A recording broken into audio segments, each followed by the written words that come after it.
Hey, good morning. How's it going?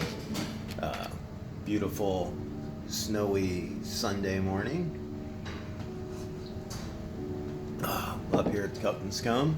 Uh, Got men's Bible study, 9 a.m. I think James 2. Book of James is a great book. If you've never done the Book of James, I'm up here now. It's 7 a.m. More than welcome. Come up, talk about it.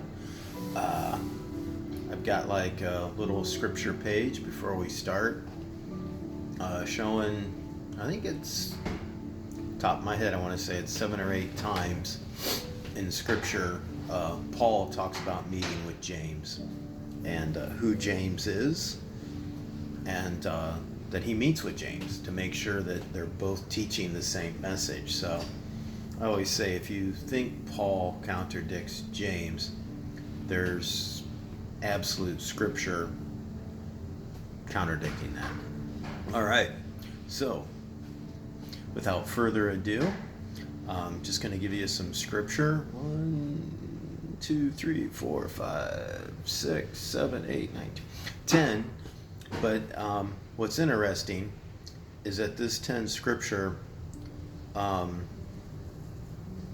they're really saying the same thing. Matter of fact, I think they're just want to show you that it's Jeremiah, Romans, Isaiah, Job, Matthew, Romans, Jeremiah, Corinthians, Matthew. So it's Matthew, Paul, Isaiah, Job, Jeremiah, guy Paul, and they're teaching the exact same thing.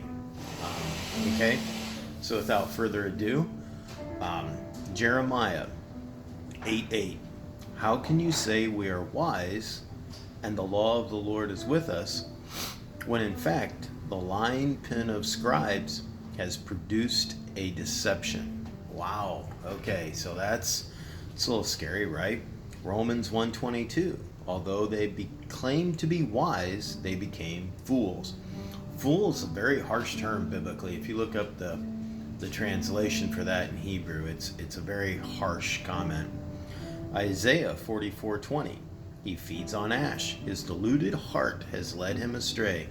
He cannot deliver himself, or say, is not this thing in my right hand a lie? If you read in scripture, God will say he'll reach out his right hand. Most people are right-handed, right? So it's your strong hand. It's what you hold dear. Job 5:13. He catches the wise in their craftiness and sweeps away the plans of the cunning. Matthew 13:22. The seed sown amongst the thorns is the one who hears the word, but the worries of this life and deceitfulness of wealth choke the word, and it becomes unfruitful. Wow. Okay. Romans 12:2. Do not be conformed to this world, but be transformed by the renewing of your mind.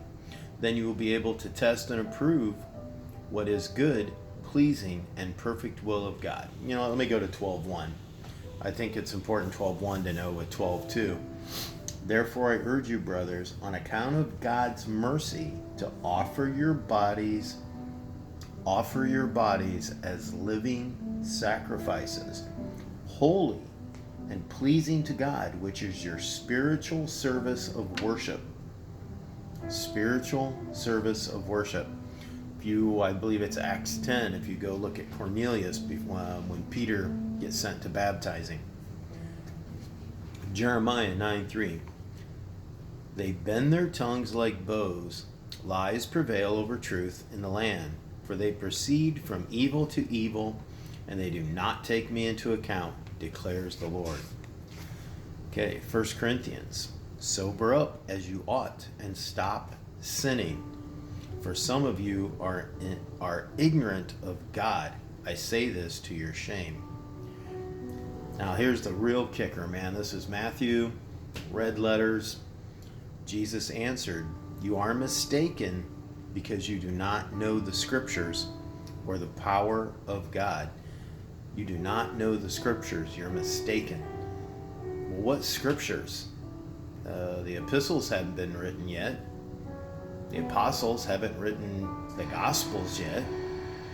This is Christ. He's talking here. You're ignorant because you don't know Scripture.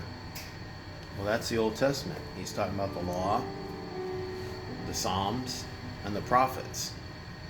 So I'm saying to you, that's scary stuff. You need to know Scripture.